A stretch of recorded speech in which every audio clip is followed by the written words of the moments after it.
Tariq Nasheed. And this guy, the topic was centered on immigration with the hashtag Secure the Tribe. And it created a Twitter backlash so large that he briefly became a top 5 trending topic on that platform today. Listeners on the space he hosted, Secure the Tribe, complained bitterly about his arrogance and lack of foresight about a topic of national concern. Many look at this point of view as a track to, xenophobia, right? So it's our ladies' night out, and Isi, Jenny, Norma, and I will be discussing immigration, and we're asking who benefits from it. Is it the citizens or the immigrants? And when we open our phone lines, we'd really love to hear what you have to say. But first, let's take a break to see what we found in the news.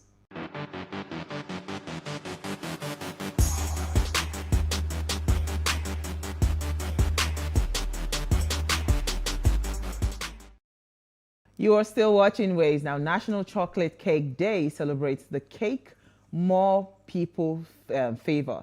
And more often than not, we celebrate our special occasions like anniversaries, birthdays, and wedding with cakes. Why not enjoy chocolate cake on this day?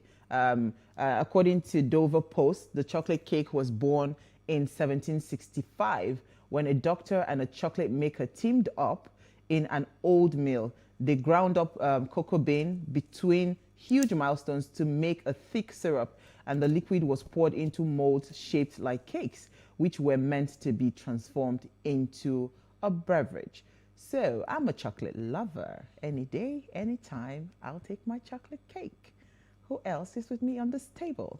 I guess all of us. No. Well, no. Well, I started appreciating chocolate cake probably in the last 2 years. My husband is a sweet tooth, so he loves cake, and started loving chocolate cake as well. So, but there was this particular one. I think the person does it really well. Moist. It's very It moist. melts in your mouth. Oh, sugar. But I try not to be, Indulging a lot, because it's one of those things I really can't Please, control. I have one life to live. And I want to live it well. No, the chocolate cake cannot change the matter. Chocolate It cake. will just give me one pouch. Except if I'm eating it and I'm doing him, her, every other day. All right, so who are we starting with? Who are we starting with? Isi, let me start with you. What did you find? I don't know. You just came to my mind. What did you find from It's love. Okay. In the news, what actually resonated with me was that the FG committed to bridging unemployment gap through skill acquisition. This was said by the Labour Minister, Ngige. And this is quite interesting to me because it's crucial that we have something like this going on in Nigeria. The fact that our youths are unemployed or unemployable is a cause for concern. So this, I would say, is commendable if they do take it to the right channel and actually get all the youths who will be willing to actually engage in this program. It would be quite commendable. And that's why we should also look at vocational education, which is also quite important for every youth or individual or child to embark in. If they do not go the route of getting a white-collar job, they should be functional individuals in the society. Okay, Otidabe.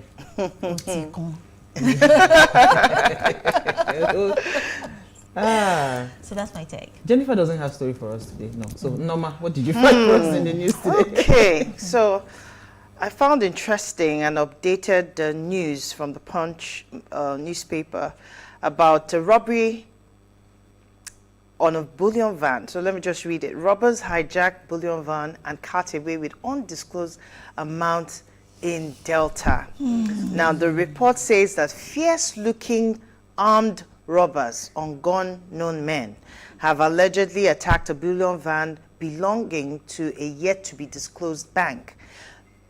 It was gathered that the bullion van was successfully robbed while the robbers carted away with an undisclosed amount along Otorowe on the Ueli-Asaba dual carriageway in Isoko North local government area in Delta State. The robbers were said to have shot sporadically at the bullion van as bullets bore holes on the windscreen of the vehicle conveying cash. A community source told the correspondent on duty that the hoodlums operated unchallenged by security agencies, thus emptying the bullion van. Okay, so two things I have. Question. The police public relations officer, of course, had no comment to make on this, and So has... two things I want to say is that, you know, the elections are drawing close. We would have more of this happening. That's one. Secondly, you cannot tell me that a bullion van has an undisclosed, okay, maybe it's a privately owned bullion van. Because in my head, I was thinking it was a bank. That was what I wanted to ask, that before they load a bullion van, usually banks have they have clearly how much they have loaded into that van. So except maybe this bullion van is owned by an individual.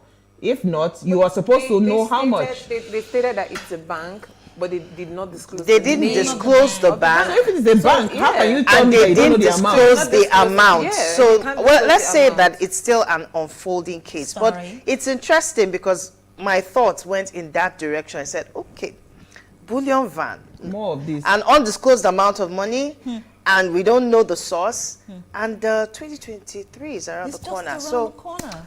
well, It's let's leave it there. It's interesting, quite interesting. Absolutely. So I have good news. Who are the Anambra people here? We are. Well, So your governor is doing what every Nigerian should be doing.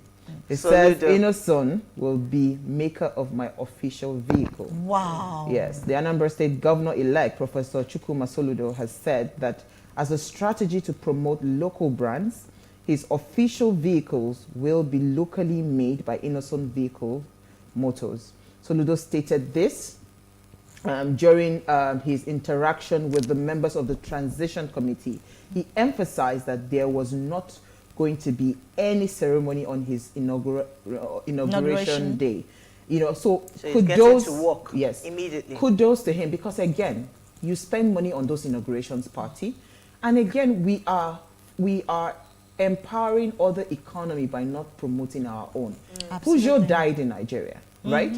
But we now had an alternative, Innocent Motors, and I've seen quite a few cars that Innocent Motors they make, and they are not bad.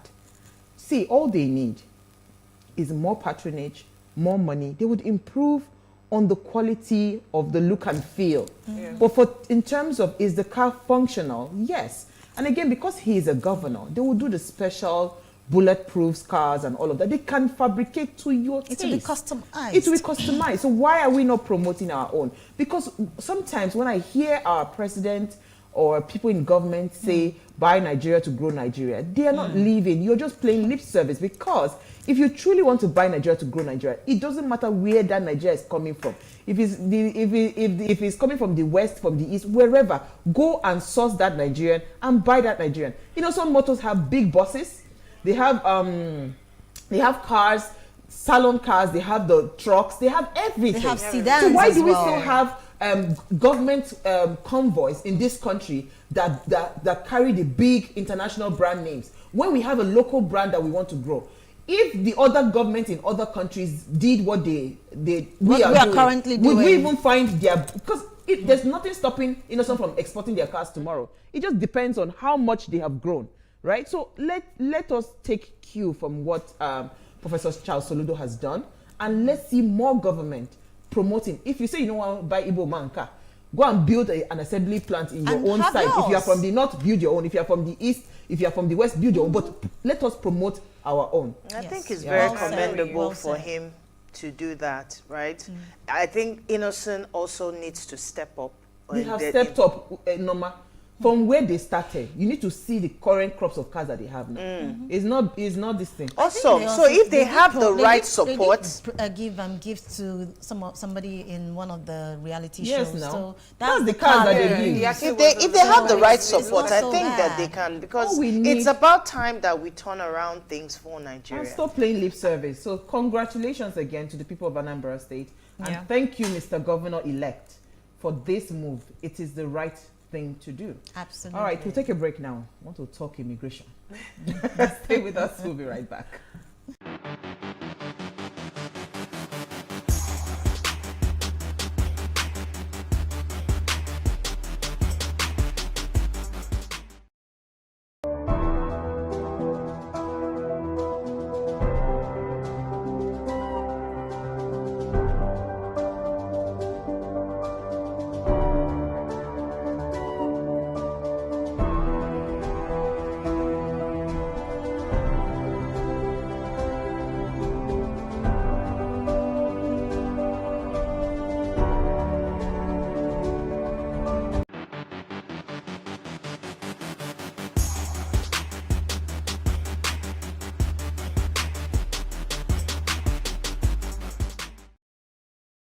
Thanks for staying with us.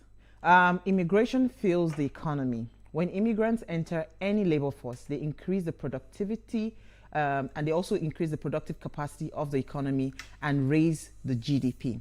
Their incomes rise, but so do those of the natives. Now, it's a phenomenon dubbed the immigration surplus. In addition to the immigration surplus, immigrants grease the wheel of the labor market by flowing into industries and areas where there is a relative need for workers, where bottlenecks or shortages might otherwise damp growth. Now, on the downside, immigration lowers the wages of competing workers while raising the return to capital and the wages of complementary workers. In other words, the immigration surplus does not accrue equally to everyone. It goes primarily to the owners of the capital, which includes businesses, landowners, and investors. So when it comes to immigration, Nigerians are the most traveled and have faced numerous situations where indigenes of the land, even in the other African countries such as South Africa, Ghana, endlessly complain about us taking their jobs, amongst other xenophobic attack. And this poses the question of who really benefits from migration. Is it the citizens or the immigrants? Now, please let us hear what you have to say. Remember, you can join the conversation. Send us an SMS or WhatsApp to 081-803-84663. So, as we had mentioned earlier, as we started the show, when we talked about the Twitter space, the conversation that went on with the guy, what's that his name again? Tariq Nasheed. That guy. So, I mean, I listened in for a while. I think at some point I was in there for like 2 hours. I really stayed there, although the network was a bit crappy, but I stayed there. And, you know, if they could pull up some of the tweets that people were tweeting, and I want it to be like a conversation where we take it off from there. Because somebody asked a question. I remember a guy calling, he had a northern accent, and he was saying that he had a friend that worked with Microsoft, right? And he said this friend of his that works with Microsoft, that most Native Americans or traditional Americans, or how did he put it, foundational Americans, foundational black Americans, that most of them are high school dropouts, right? So this friend of his that has a job in Microsoft, if the guy says, okay, tomorrow I want to give the foundational black Americans an opportunity to do my job and let me step down, would you be able to step up to the plate? That's when the guy now even said with his mouth that he too is a dropout from school. You know, so I don't understand where some of these arguments coming from, and I thought it would be nice for us to have this conversation, you know, because who is really benefiting? If we apply to go to any country, right, they don't take anyhow people. They take the brightest of our minds. They take the best of our skills. They take the best of the best, and that's when they give you the visa and they give you the stay. That you eventually go into the countries and you are adding value to the country. I mean, remember when the Brexit thing happened, that UK was actually looking for farmers, drivers, and all of that. People would go to the country. So if you, as an indigene of that country, you are not equipped to do the job. Are you not trying to say that it is a person that comes from outside that is taking your job from you? You are not equipped, right? That's the bottom line. So I don't understand the basis for this argument. Who truly is benefiting? Are you not benefiting? Because another girl called and said the economy. Look at, she reeled out figures on how much we spend on education alone to all these economies. It's in billions of dollars. right? So if the economy is doing well in the US or in Canada or maybe in the UK, wherever, are you not benefiting from it? All this your what's it called, benefits that they give you, people, social security, health insurance, where do you think this money is coming from? It's coming from other people's sweat. But let me leave my head this because I was ready for that guy, but you know what, I was not ready to go to that space. But let me hear your thoughts. You know, who does benefit from migration? Okay, it's a two-way street, basically, if I want to add my 2 cents on this. It's a two-way street. How? Because we have individuals who are interested in going abroad, getting a stable background, having a stable lifestyle, having certainty in their lifestyle. And this is based on the level of survival. People who want to be able to do things on the right scale instead of them traveling abroad or living in a country where they are not accepted or appreciated the way they are. This is something that we need to, take into cognizance. There is the issue of diversity, where we get to spread what we know based on. I moved to America, for example. Let me take America as a case study. America is a country that was founded on migrants. Migrants came into the country and they came from different walks of lives, and they did something to America that made America viable, and the economy became a capitalist state where we have individuals going in to do something because they needed to add value to that system to make it work, and they were able to achieve that. But when we come back home to where we are coming from, what are we gaining or what are we losing? We Nigerians, you said it earlier, we Nigerians are the ones that have decided to go abroad to, make it work for us, because the economy where we are coming from is not viable, it's not accepting of who we are. I hear you. But once we go out, we are able to stand out and the question, make it right. So are they not the ones benefiting? That is the point. Our people leaving the country to go into your country to do all the work and all of that. I don't think you are at the losing end, no. And look at it from another perspective, if I may step in, please. Look at it from another perspective. Even the school, you said something about education. Even the schools had no money, because where were they getting their monies from? It was from the international students. That's where they were getting their money from, not the local students, because how much are the local students actually paying? It was not able to sustain the university's space, and it was not able to pay the salaries of the lecturers. So at the end of the day, it is a two-way street, like I said, survival from the angle of the person who is, or the immigrant who is actually traveling into that country, and for those who are accepting that immigrant. Okay, so let me pick a tweet.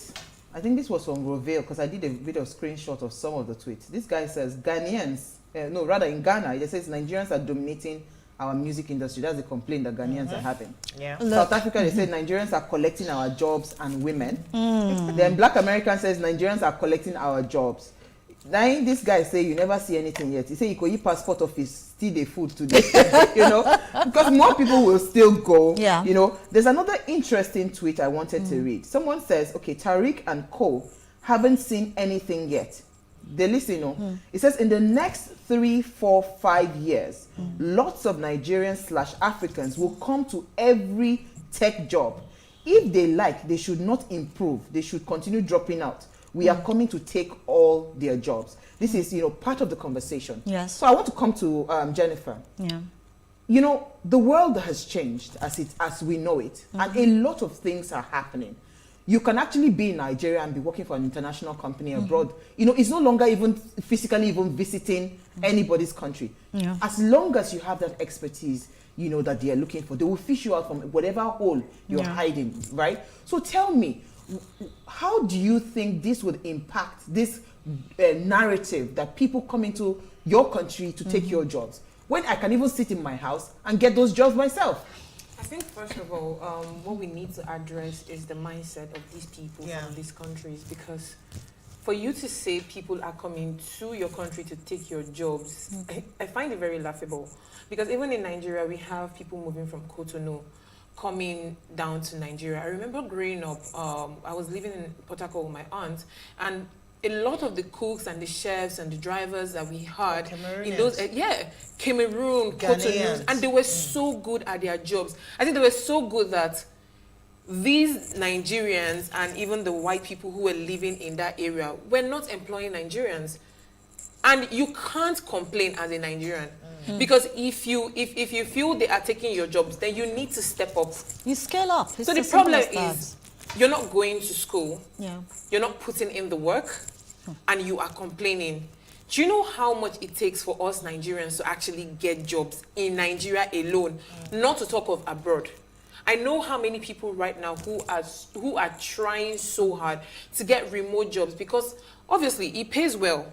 You want to stay in Nigeria and also work, have a job in the UK or in the US, and they're not even giving you these jobs because you don't live there. So what people now decide to do is, okay, you know what? I'm going to go schooling in the UK. I'm going to go for my master's. First of all, your parents are probably paying through their teeth to And pay you for don't your know, fees. Money is not coming from anywhere. So you get there and you have these students who are schooling, they're doing menial jobs because they want to feed. Now they have studied all Survival. through for a year, for 18 months, Yeah. and then they get into the job market. They are also hustling and struggling as you are doing. And then they get the job and then you come out to say, oh, this is what is You know happening. what is even- And I don't understand it. Okay, look at the guy who was complaining about the music, for example. I mean, the truth, we all know, if your music is good, You don't need them. you don't to learn need, from like, anywhere. it would go out there and people would listen. I mean- the foundational problem is you're not putting in the work. Thank you. So this You're not putting in the Maserati work. guy, it's Hopima Maserati. I saw a tweet I saw a post, right? I think it was a Twitter post where he was in awe. He said it's also surreal to him. Yeah. Maserati has signed a deal with him. Wow. Do you understand? I saw that. And that creativity happened during the lockdown. He said he was just bored and that's how that song came to him. So do you Survival. not blame that person? You say, you've been sitting inside the America there. The Maserati did not see you, and somebody else that just sang. You know, I'm just trying to explain to you that even they themselves, El Sharid, because that's his name, that partnered with the Peru guy to sing his song. Yes. People are sure. looking for us, they are looking for our talent because they know Nigerians give it to us. See, we have a lot of things that is worrying us. Let us keep our leaders in one corner. But in terms of hard work, I've never seen any people that are much more hardworking than The Nigerians. youths are not So lazy. why are you not Highlight taking that something. entitlement, and feeling like we don't deserve that? We work hard for it. So let me highlight something. not handed Let me over to highlight us. something. Now, when people migrate to another country, Yeah. it increases the labor force. We know that. Also expands the economy. We know that. We also know that it leads to overcrowding. But in a situation where you're putting all this into consideration as a government, you make provisions for these things. And I think one thing I noticed today in that space was the guy kept on saying, you guys are coming to our country to take our jobs. And then someone mentioned, okay, what? The tech industry or the fashion. He now said, what do you mean? Like, nobody is jealous of you. You guys are probably working in Ubers, you're working with Postmates, or you're doing menial jobs. And the next question was, so which jobs are we taking exactly? From you. Because we've seen Nigerians or other Africans who go to the US or to the UK and they're doing menial jobs that they would not do on a normal day in Nigeria or in their own countries. You see people who have 38-hour shifts. They work from 7 a.m. to 6 p.m. and then from 8 p.m. they are working again round the clock, no rest, just because they want to make ends meet. But what are you doing? You're sleeping. Let me read this, then I'll come to Norma. So there's another tweet that goes, which was what I had mentioned earlier. Someone says, I have a friend who works in Microsoft. Are you saying that you can take his job place? With a question mark. Then Tariq now answered. He's saying he'll be dropped. Nah, I can't. Then he now goes, minutes later, he now goes, he's just blabbing, talking about boy is ignorant, actually. and I bounced him out. People are actually bringing superior arguments because forget it all. We go to school, we dey collect degree for Africa. At least anywhere they know us, Nigerians are very big on education. Absolutely. Right? So most of these jobs that they're even getting, it requires intellect. And if you are a dropout from school, you have no basis to argue. If you've gone to school, you've done the work, there's no way you will not get the job. But let me come to Norma. I'm ready for them to do.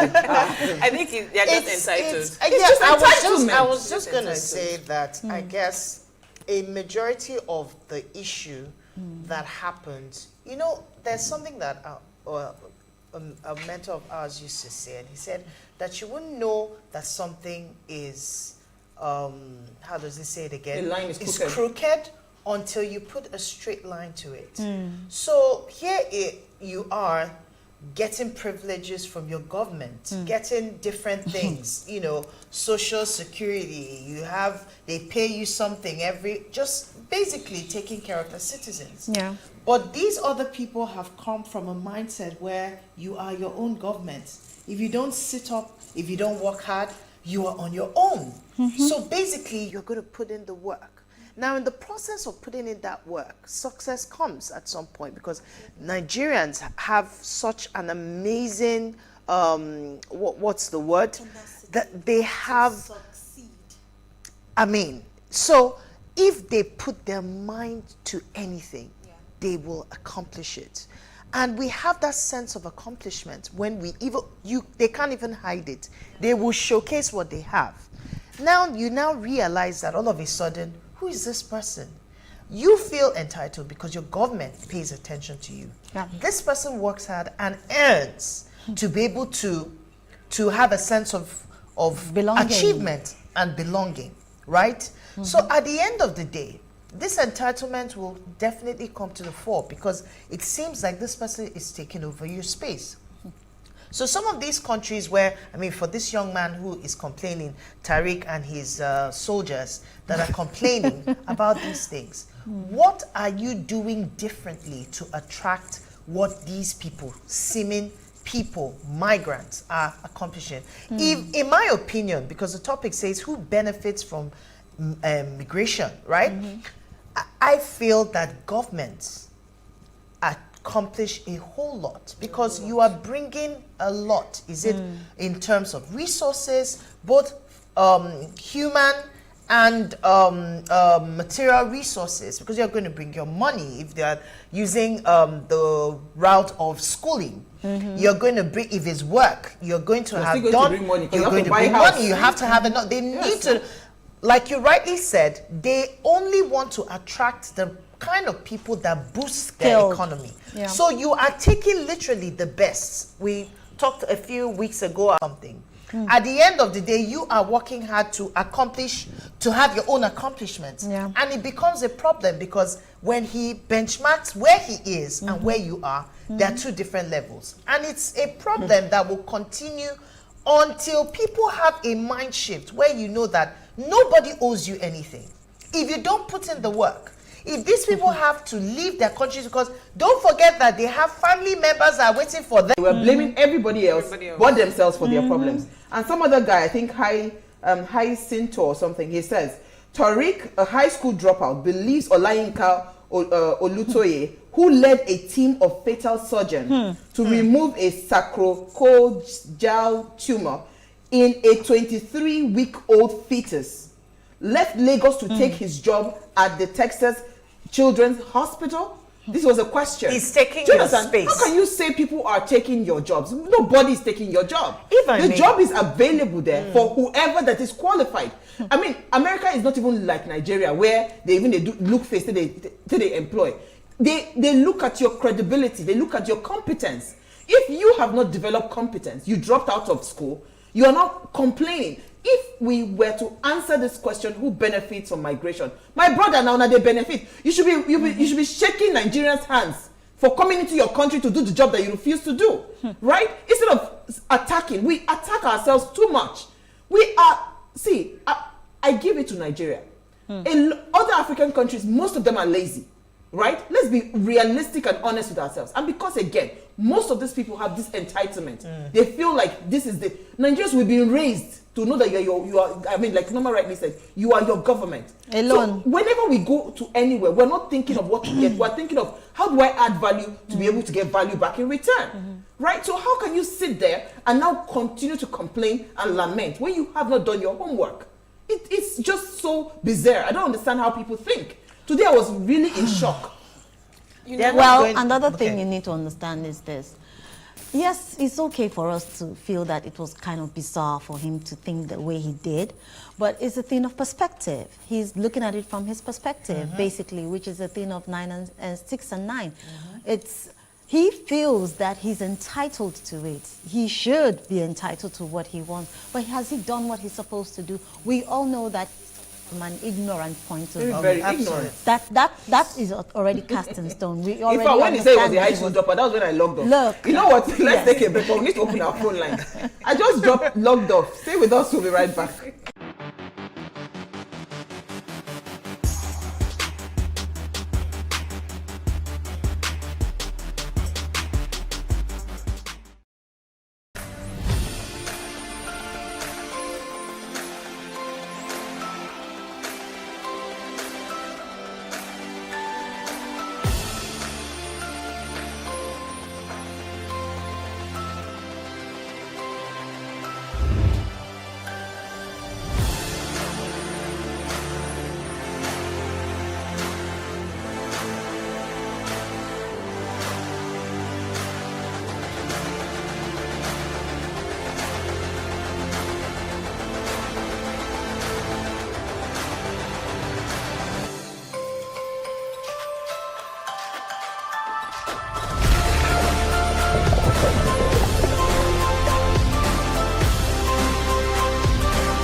Nigeria's Niger Delta region, from where the black gold fuels Africa's largest economy, where the lines between wealth and poverty has never been thinner. Conflicts, poverty, insecurity, and environmental challenges daily confront the region.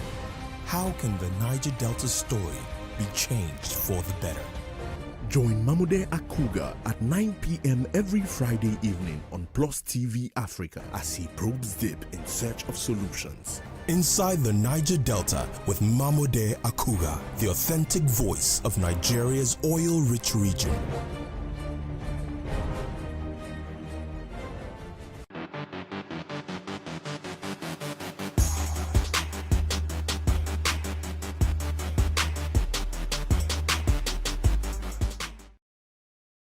Now, if you just tuned in, we're having an amazing chat. It's our ladies' night out, and we're asking, who benefits from migration? Is it the citizens or the migrants? Now, please let us hear what you have to say. Remember, you can join the conversation. Send us an SMS or WhatsApp to 081-803-84663. You can also tweet to us at PlusTvAfrica1 with the hashtag WasteShow. Our phone line is also now open to call us. Please turn off the volume of your television set so we can hear ourselves. And the number to call is 07025007749. I think we have a few comments. Maybe you take those, then we continue the conversation. Jennifer, you come to you first. Okay, so this is Debola from Lagos. Good evening, everyone. Return migration can have multiple benefits. It allows migrants to have accumulated savings abroad to ease credit constraints at home and set up a business. Also, immigrants from low and middle income countries who have invested in their human capital may earn higher wages when they return. However, whether the home country benefits from returned migrants depends on the migrant's success in accumulating savings and human capital, and on the home country's ability to make use of returnees' skills and investments. Thank you. Okay, Jennifer. Yeah, I said Jennifer. No. I don't have a comment. Oh, really? No, I Okay, don't. we're looking for one for you. All right. So, I like that the conversation started this morning. Where I did not like was you could see an underlying bitterness, Problem. hatred, even to your fellow black person. And people kept on saying that, come, guy, these things that you complain about, we face it all the time as well. You know, so where can we start to draw the line around this disparity where we say, oh, it's an us and them? Because every time there is an us and them situation, it doesn't end well. Can we be realistic to speak to these people when we go into their countries to say, you know what, the way I'm going to school, Omo, follow me and enter class. learn, because whatever job it is that I'm getting, if you learn and you get those degrees, you would also get exactly the same thing. At least for those kinds of climbs, there is no favoritism, right? If you do the job, if you do the work, because I'm really scared. Oh, I'm really scared. You're saying this like you don't understand what is currently going on. It's not about the climb. It's about human beings. It's about the human perception. It's about the human mind. It's just like you walk into a tout where the Agberos are, and you tell them, come guy, this thing you are doing is not the right thing to do. Come, let me take you, let me clean you up and start, give you something to do and start earning a living. Do you think he will take that when he can sit down and take Maraga early in the morning and at the end of the day go back and look for, do the NURT work and get, what's it called, get monies, and at the end of the day he gets paid. And at the end of the day, he goes home with little or no stress. So why would I put myself through all that? I think it's a thing of the mindset. Absolutely. Crucial is a thing of the mindset. Why is it a thing of the mindset? When you feel entitled, when you're in an environment where you feel entitled, you have not seen the other side of life. You've not been... Some of them never even pass one county safe. You've not even seen the other side of life. Yeah. Dr. Benga from Jigawa, I believe, or... What state? Hi, thank you for calling. Yeah, good evening. Hi, thank you for calling. Yeah, this is Dr. Benga from Jigawa State. Thank you. I'm thinking on this topic that when somebody issue that we're talking about individuality. All Nigerians are not the same. Unfortunately, because of the fact that we are always rushing to those foreign countries, they take the time to select the best among us through their visa policies and what have you. And therefore, they tend to benefit more in this particular aspect than if you allow everybody to go freely, as it should be. So it's an individual thing, and that's why we should always look at it from the individual point of view. If you talk about the United States of America, of course, they do a very fine selection. And so they pick the very best. And so they benefit much, much more than Thank you, Dr. Gbe, to add value and to their economy. Capable. Do you understand? And that's what Canada did. That's what most of these countries did. Yeah. So when you now come on to say that people are, are taking your jobs, I just wonder that, are you even smart at all listening to yourself? Well, They think they are. They look at the seeming way and manner that you thrive. Because if you're smart, if you're what the country is looking for, the country will also, you will also benefit from the country. There are those who are doctors and surgeons and people that are looking for the people in sports, people that, anything that brings a sense of, that adds value to the economy, they will negotiate and everybody benefits from it. So when they look at you, it seems like you come to my country and you're doing well. That person will not be happy. A majority, and that's why the situations like xenophobia, we had situations like that, and Nigerians, you can't stop them.